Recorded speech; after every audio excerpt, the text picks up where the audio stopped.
Have you ever wondered why people loved playing video games? Well, that's because dopamine is released in our human body when we play video games, which gives us a sense of great pleasure. And thus, it gradually develops into a kind of addiction. It seems like you will never be able to quit video games because you are inside the video games addiction trap. If you think that video games are having negative impacts on you, and if you want to free yourself from this addiction trap, then here's what you need to do in order to quit video games. You need to understand these 3 questions. What is a video gaming addiction? Why do I play video games? How can I stop this addiction? For 4 years, I was addicted to video gaming. I will wake up, play games, grab my food and eat while playing, and then I will continue with the games until I go to bed. The cycle goes on and on for 4 years. Because of this excessive gaming, I never had a good night's sleep. And also I struggled with my academics as I was always sleeping inside the class. This video gaming addiction is like any other addiction, like drugs, alcohol, gambling, etc. If you can play in moderation, well, then there's no problem with you playing video games. But the truth is that you can't really play video games in moderation. Everyone may say play in moderation, use in moderation, but it is not as easy as it sounds to stop the addictive nature of our human brain. Video gaming addiction is not just about playing a lot. It's when gaming interferes with our life, work, and relationship. Symptoms of video gaming addictions include excessive time on games, neglecting responsibilities, feeling restless or irritable, or feeling bored when not gaming. It takes a toll on our brain's ability to focus, and once you are trapped inside, you are not playing the game is playing you. Therefore, the high dopamine release in our body makes regular things look boring and less intriguing. But why do we play video games? When I was a kid, I used to seldom see elders coming together and playing video games and having lots of fun. During those days, I couldn't wait to have my own personal phone so that I could play video games just like them. So, the moment when I got my own personal phone, the very first thing that I did was download those games. I began to play those games like any others, and slowly it developed into an addiction that lasted for 4 years. Video games were like a drug to me, which really gives me pleasure when I play them. But I think this was one of the most disastrous things that has ever happened to me, which I believe it has really hampered my personal growth. We play video games because video games makes everything look so easy. Our achievements can be measured, our progress can be clearly seen. Friends are easy to make.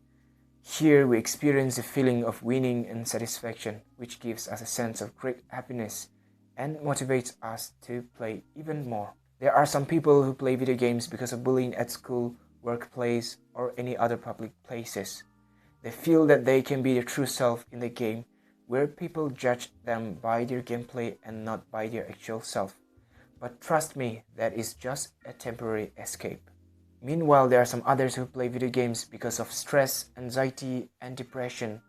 They couldn't find the solution to the problems, and that is why they turned towards video games, which gave them the sense of great pleasure and accomplishment.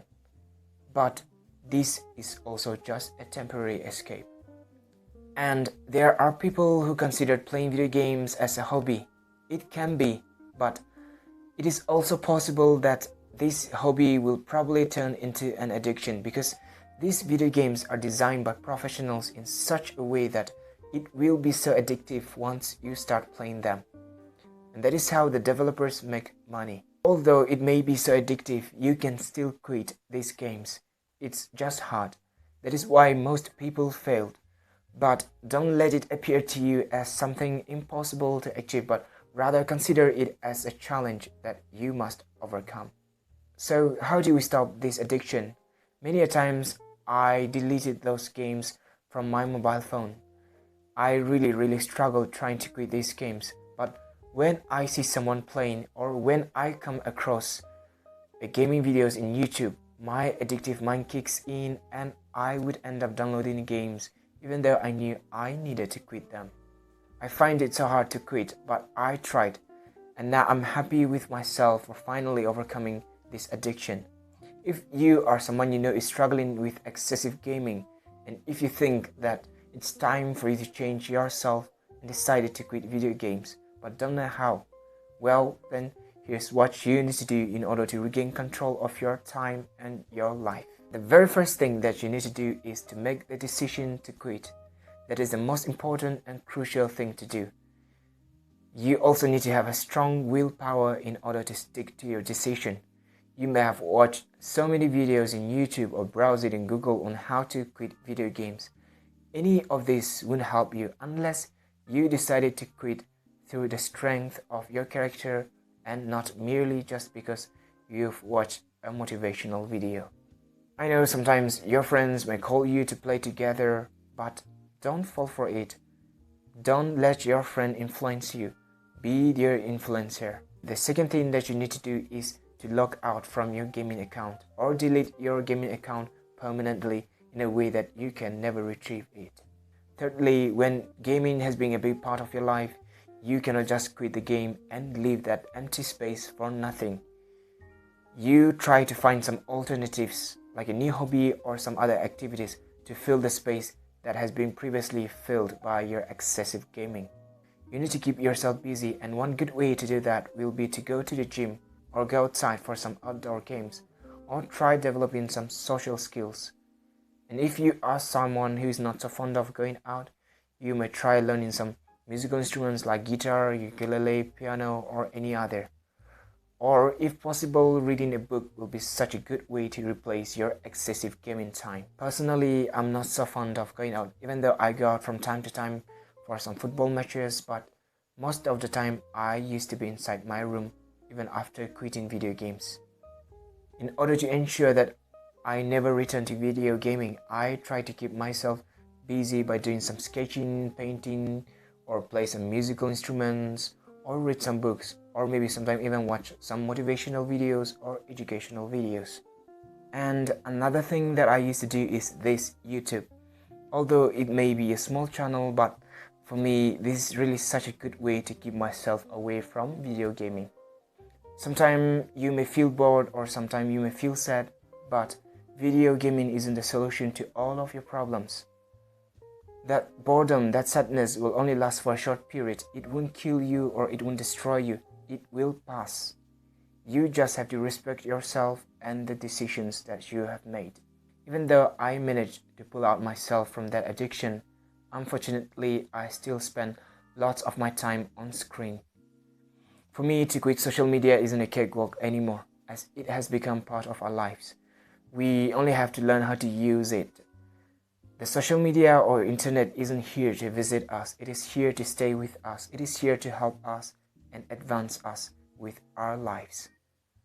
It depends on us whether to use it for entertainment purpose or to use it for our benefits or for our own personal growth. And so remember, overcoming gaming addiction is a process. It's okay to take it one step at a time. You don't have to rush it. You have all the time in the world. And to all of you out there who are struggling, never give up. It's not over until you win.